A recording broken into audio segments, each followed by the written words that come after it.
en piste. Vous allez me suivre? Ce matin, Kathleen Poinas se lance. Donc on va essayer de rester sur la droite, c'est bien. Pour la première fois, cette stagiaire BAFA prend en charge un groupe. C'est bon pour tout le monde? Allez, c'est parti! Un exercice car tous sont comme elle, des apprentis animateurs. Quelques virages plus haut, leur formateur ferme la marche.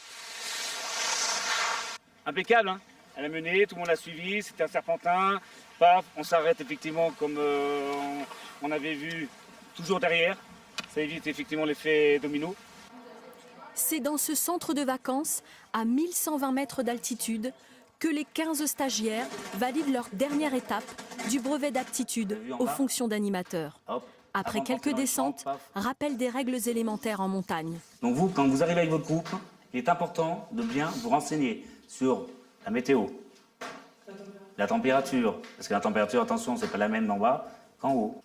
Dans comment se retrouver seul avec un groupe d'enfants sur des pistes, comment je vais faire si jamais je perds un enfant, comment je fais pour pas les perdre, ça aussi.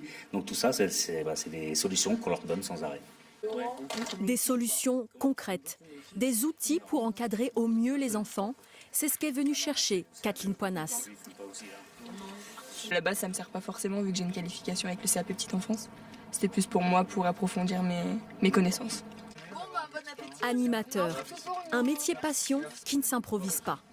Pour encadrer des enfants, le BAFA est obligatoire. J'ai beaucoup fait de colonies quand j'étais jeune. Et du coup, je me suis toujours dit que c'était un métier qui pouvait être assez intéressant. Et vu que j'ai toujours aimé le contact avec les gens, surtout avec les enfants et les adolescents, je me suis dit forcément, c'est quelque chose qui coule de source pour moi. Il y a du vent, allez on pousse sur le bateau. 3 stages, théoriques et pratiques, pour tout apprendre avant d'être officiellement animateur et intégrer une colonie de vacances.